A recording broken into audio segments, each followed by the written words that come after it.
আসসালামু আলাইকুম গাইস, কেমন আছেন? আশা করি আল্লাহর অশেষ রহমতে ভালো আছেন।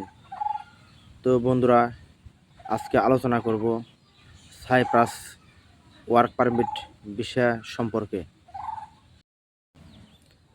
আজকের বিষয় হলো সাইপ্রাস ওয়ার্ক পারমিট ভিসায় যাইতে হলে কি কি ডকুমেন্টস পেপারগুলো লাগে।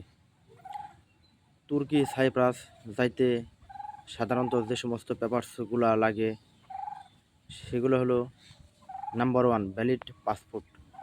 পাসপোর্টের মেয়াদ কমপক্ষে 1 বছর থাকতে হবে, 6 মাস থেকে 1 বছর থাকতে হবে আর কি। এখন যারা পাসপোর্ট করতেছেন তাদের পাসপোর্টের মেয়াদ সাধারণত 5 বছর থাকে, কোনোটার আবার 10 বছর মেয়াদ দেওয়া করানো হয়। সেক্ষেত্রে 35-45 সাইজের ফটোগ্রাফ অর্থাৎ ছবি লাগবে। সেই সাথে লাগবে অনলাইন কর্তৃক জন্ম নিবন্ধন সার্টিফিকেট। আরেকটা বিষয় লক্ষ্য রাখবেন, জন্ম নিবন্ধনে আপনার নাম যা আছে তা পুরোপুরি পাসপোর্টের সাথে যেন মিল থাকে। যেমন আবার আপনার পিতামাতার যে নাম আছে জন্ম নিবন্ধনে, সেক্ষেত্রে পাসপোর্টে মিল নাই, সেক্ষেত্রে কিন্তু আপনার ভিসা হওয়ার সম্ভাবনাটা অনেক কম। তো এদিকে একটু লক্ষ্য রাখবেন যেন পুরোপুরি জন্ম তারিখ, তারপরে পিতামাতার নাম, নিজের নাম সবগুলো যেন পাসপোর্টের সাথে মিল থাকে, তাহলে কিন্তু আপনার ভিসা হওয়ার সম্ভাবনাটা অনেক বেশি থাকবে।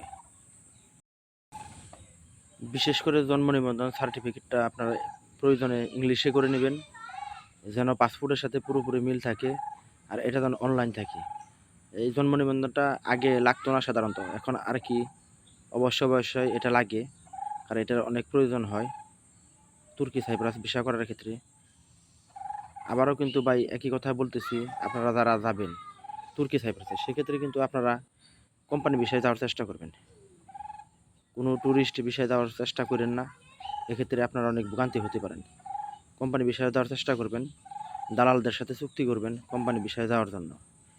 আর যে 3টা পেপারসের কথা বললাম, যে ডকুমেন্টস পেপার, এগুলো সাধারণত অবশ্যই লাগে।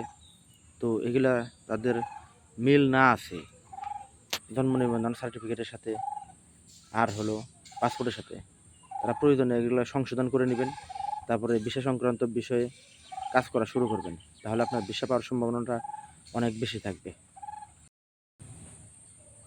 আর একটা বিষয়, আমার কাছে অনেকে জানতে চেয়েছেন যে তুর্কি সাইপ্রাস থেকে কি গ্রিস সাইপ্রাসে যাওয়া যায়। হ্যাঁ, যাওয়া যায়, তুর্কি সাইপ্রাস থেকে গ্রিস সাইপ্রাসে যাওয়া যায়, কিন্তু সেটা যদি আপনি যান সেইখানে আপনি অবৈধভাবে যেতে হবে। তুর্কি সাইপ্রাস থেকে গ্রিস সাইপ্রাসে সাধারণত বৈধ উপায়ে যাওয়া ইম্পসিবল হয়ে পড়ে। এটা সাধারণত দালালদের মাধ্যমে কাজ করে থাকে। যখন কিছু কিছু দালাল আছে যে 50,000 টাকার বিনিময়ে আপনারা তুর্কি সাইপ্রাস থেকে বাফার জোন যে আছে সেটা অতিক্রম করে আপনারা গ্রিস সাইপ্রাসে পৌঁছে দিল, সেখানে তারা বলে রাখে যে আপনার অ্যাসাইলাম ক্লেম করবেন, আর যে রিফিউজি ক্যাম্প আছে সেখানে 1 মাস বা 2 মাস থাকতে হবে। তো বন্ধুরা, সেখানে যে যে কোনো লাভ হবে না, সেখানে যাওয়ার চাইতে আপনি তুর্কি সাইপ্রাস আছেন, এখানেই কাজ করেন, এখানেই কাজ করবেন যারা যাবেন আর কি, এখানে আপনাদের জন্য অনেক মঙ্গল হবে।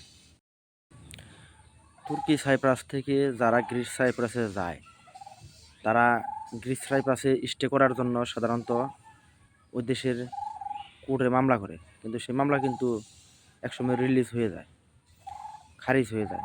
সেক্ষেত্রে বাংলাদেশ এবং পাকিস্তানি নাগরিকদের জন্য কোনো ফ্যাসিলিটি ওরকম নাই, কারণ যারাই যাবেন খুব ভেবেচিন্তে যাবেন, ওই দালালদের খপ্পরে পা দিবেন না, ওই প্রতারকের চক্রে পা দেওয়ার চেষ্টা করেন না।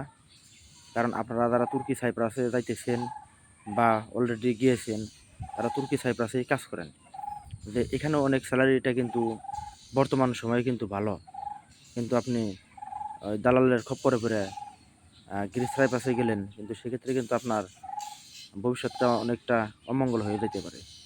যে আমি ওইখানে আসলে সাজেস্ট করতেছি না, আমি সবসময় সাজেস্ট করি আপনি বৈধ উপায়ে তুর্কি সাইপ্রাস আছেন, তুর্কি সাইপ্রাসেই কাজ করেন, এটা আপনার জন্য মঙ্গল হবে অনেক। কারণ আপনারা বিদেশ গেছেন সাধারণত টাকা ইনকাম করার জন্য, যে অনেকে আছে তুর্কি সাইপ্রাস থেকে গ্রিস সাইপ্রাসে অবৈধভাবে যাইতেছে, সেখানেও কিন্তু আপনারা কোনো বেনিফিট হইতে পারতেছেন না, বরঞ্চ কী করতেছেন, বাংলাদেশ থেকে পিতামাতার কাছ থেকে আরও টাকা নিয়ে এসে দেশে চলতে হইতেছে আপনাদের। তো এই ক্ষেত্রে কিন্তু আপনাদের জীবনটা অনেক কষ্টসাধ্য হয়ে যেতেছে। যে এমনও সময় হয় যে ও দেশে মানে মামলা করার সময় কোর্টের গেটে ঘোরাঘুরি করতে দেখলেও পুলিশ কিন্তু অনেক সময় ধরে বাংলাদেশে রিটার্ন দিয়ে দেয়। কিন্তু কোনো ধরনের সুযোগ সুবিধা পাওয়া যায় না। কারণ সুযোগ সুবিধা যদি না পাওয়া যায়, তাহলে আপনি যদি তুর্কি সাইপ্রাস থেকে ৮০-৯০ হাজার টাকা ইনকাম করেন বা ১ লক্ষ টাকা ইনকাম করেন, সেক্ষেত্রে তো আপনার তুর্কি সাইপ্রাসটা অনেক ভালো মনে করি আমি। আপনারাও তো ভালো মনে করবেন অবশ্যই।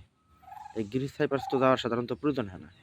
হ্যাঁ, ঠিক আছে, আপনি তুর্কি সাইপ্রাসে কাজ করেন ৫ বছর ৭ বছর, সেক্ষেত্রে আপনি তো টাকা ইনকাম করে ওইখান থেকে অন্য কোনো কান্ট্রিতেও মুভ করতে পারবেন। সেটা একটা সময়ের ব্যাপার-স্যাপার, ধৈর্যের ব্যাপার-স্যাপার। তো বন্ধুরা, অনেকক্ষণ কথা বললাম। যদি আমার কথাগুলো ভালো লাগে, ভিডিওটি ভালো লাগে, তাহলে লাইক দিবেন, কমেন্ট করবেন, শেয়ার করবেন এবং সাবস্ক্রাইব করে পাশে থাকবেন। আসসালামু আলাইকুম।